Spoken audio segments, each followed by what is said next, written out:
तो इस क्वेश्चन में हम लोग देखते हैं हमारा टर्म्स क्या है, A1 से A49 तक का टर्म जो है AP में है। तो अगर 49 टर्म्स लेना है तो अगर AP में हम टर्म्स लेते हैं तो A1 फर्स्ट टर्म को ये ले लेते हैं, सेकेंड टर्म को हम A+D ले सकते हैं, थर्ड टर्म को हम क्या ले सकते हैं A+2D ले सकते हैं। इस तरह से अगर A49 टर्म लेना होगा तो क्या हो जाएगा A+48D, क्योंकि हमारा nth टर्म का जो फॉर्मूला होता है वो क्या होता है Tn इक्वल टू A+n-1D। मतलब ये जनरल टर्म है, AP में अगर कोई भी जनरल टर्म का फॉर्मूला Tn निकालना होता है तो वो क्या होता है A+n-1D। तो सबसे पहले जो हमारा ये इक्वेशन दिया है A9 + A43 इक्वल टू 66, इस पे पहले हम लोग देखते हैं। तो हमारा इक्वेशन क्या है A9 + A43 इक्वल टू 66। तो A9 में इस तरह से अगर टर्म nth टर्म लिखे तो A9 कितना हो जाएगा हमारा A+8D, और A43 लिखे यहाँ से तो क्या आ जाएगा हमारा A+42D इक्वल टू कितना 66। अब A+A कितना 2A, और 8D + 42D कितना होगा 50D इक्वल टू 66।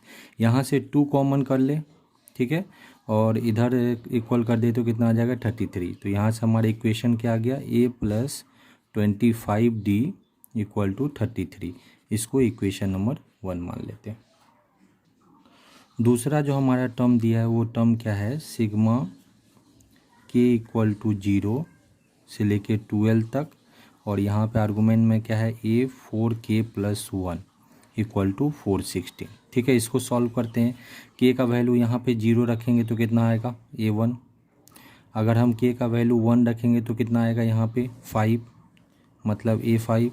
अगर हम लोग 2 रखेंगे तो कितना आएगा A9। ठीक है, इस तरह से सबसे लास्ट टर्म क्या आएगा अगर k का वैल्यू हम 12 रखेंगे तो 48 + 1 कितना A49 इक्वल टू कितना आ जाएगा 416। ठीक है, अगर मान लेते हैं कि ये A1 का वैल्यू हम क्या रखेंगे A5 का वैल्यू क्या रखेंगे A+4D, इसका वैल्यू कितना रखेंगे हम लोग A+8D, इसका वैल्यू कितना रखेंगे A+48D। तो इस तरह से जो ये टर्म्स है अगर उसको हम देखते हैं तो ये भी जो टर्म्स होगा ये भी किस में होगा AP में ही होगा, और जिसका कॉमन डिफरेंस अगर हम लोग निकाले तो पहला टर्म क्या हो गया A और फिफ्थ टर्म क्या हो गया A+4D, तो कॉमन डिफरेंस क्या होगा A+4D -A करेंगे तो कितना आएगा 4D। मतलब इसका common difference A1 A5 A9 A49 क्या है हमारा AP में है, जिसका कॉमन डिफरेंस कितना है 48। तो अगर ये हम समेशन का फॉर्मूला लगाएंगे तो टोटल टर्म्स कितने हो गए, यहाँ पे हमें टर्म्स निकालना पड़ेगा 1 5 9 से लेकर 49 तक। हमारे क्या है पहला टर्म 1 है, मतलब 5 है, 9 है से लेके 49 है। अगर हम लोग नंबर ऑफ टर्म्स निकाले तो नंबर ऑफ टर्म्स का फॉर्मूला क्या होता है Tn इक्वल टू A+n-1D। तो nth टर्म हमारा कितना हो गया 49, फर्स्ट टर्म कितना हो गया 1, एंड नंबर ऑफ टर्म्स हमें निकालना माइनस कॉमन डिफरेंस कितना हो गया 4 का।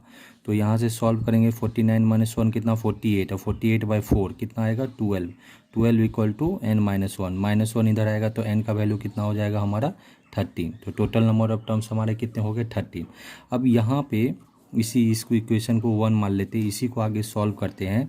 तो ये क्या हो गया A1 से A49 का समेशन जिसका नंबर ऑफ टर्म्स 13 है, कॉमन डिफरेंस 4D है, और ये टर्म्स क्या है AP में। तो AP में टर्म्स का फॉर्मूला क्या होता है n/2 2A + n-1 into D। ठीक है, इक्वल टू 416। तो यहाँ से सॉल्व करें तो n का वैल्यू कितना आएगा 13/2 2 इंटू A जो है फर्स्ट टर्म क्या है A1, और A1 को हमने क्या माना था A + n, number of terms कितना हो गया 13 - 1 कितना होगा 12, और यहाँ पे जो कॉमन डिफरेंस वो कितना आया 4D। तो यहाँ पे 4D रखेंगे इक्वल टू कितना 416। ये 13 से अगर हम इसको कट करें तो कितना होगा 13 3 × 39 और 2 32।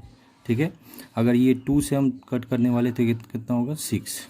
तो ये क्या आ जाएगा A+24D इक्वल टू 32।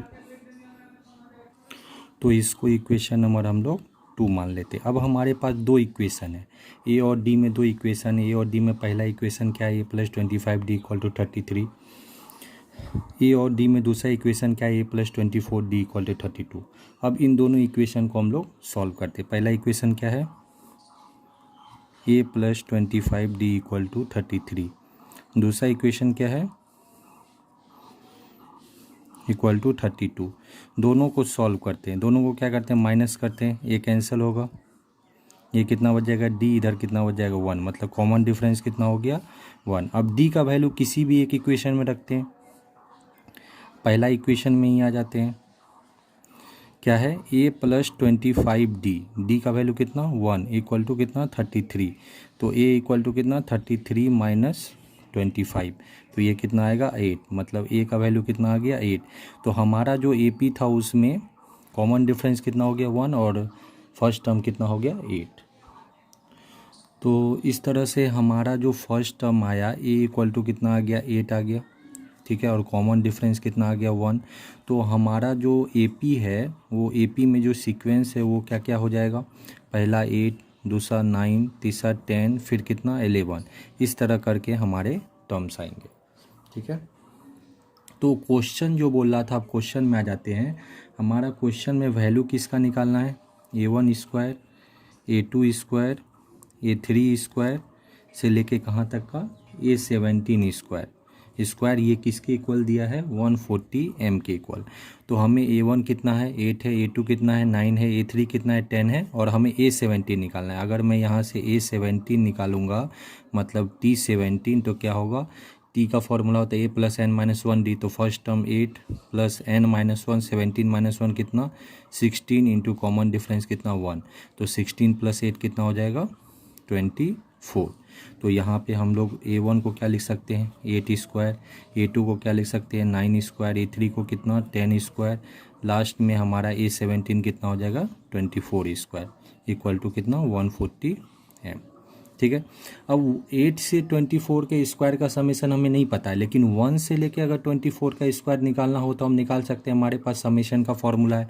तो हम इसमें क्या करते हैं, ऐड कर देते हैं, 1 स्क्वायर 2 स्क्वायर से लेके इसमें 7 स्क्वायर ऐड कर देते हैं, और पहले से 8 स्क्वायर से कहाँ तक है 24 स्क्वायर तक है। अब हमने ये टर्म ऐड किया तो यही टर्म हमें क्या करना पड़ेगा माइनस, तो 1 स्क्वायर 2 स्क्वायर से लेके कहाँ तक माइनस करेंगे 7 स्क्वायर तक, और इधर वाला टर्म हमारा फिक्स है 140 m।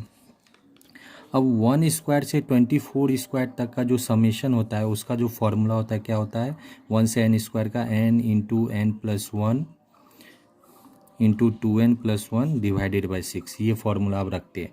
तो n का वैल्यू कितना होगा 24, तो 24 इंटू n प्लस 1 मतलब 25 इंटू 2n प्लस 1, 24 2 जा 48, 48 प्लस 1 49 डिवाइडेड बाय 6, और 1 से लेके 7 का स्क्वायर मतलब n का वैल्यू 7, तो 7 इंटू n प्लस 1 मतलब 8 इंटू 2n प्लस 7 2 जा 14 अब प्लस 1 कितना 15 डिवाइडेड बाय 6 इक्वल टू कितना 140 m।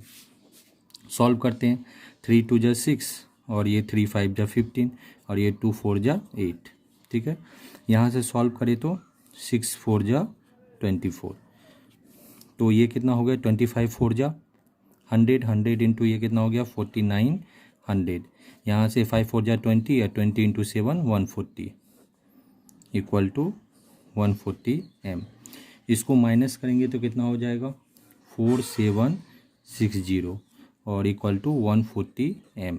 तो यहाँ से m का वैल्यू कितना आ जाएगा 4760 डिवाइडेड बाय 140, ये जीरो इससे कैंसिल 14 से कैंसिल हो जाएगा, 14 3 जा 42 और 5 आएगा तो 14 4 जा 56, तो कितना हो गया 34। तो ये हमारा आंसर हो गया। Thank you student.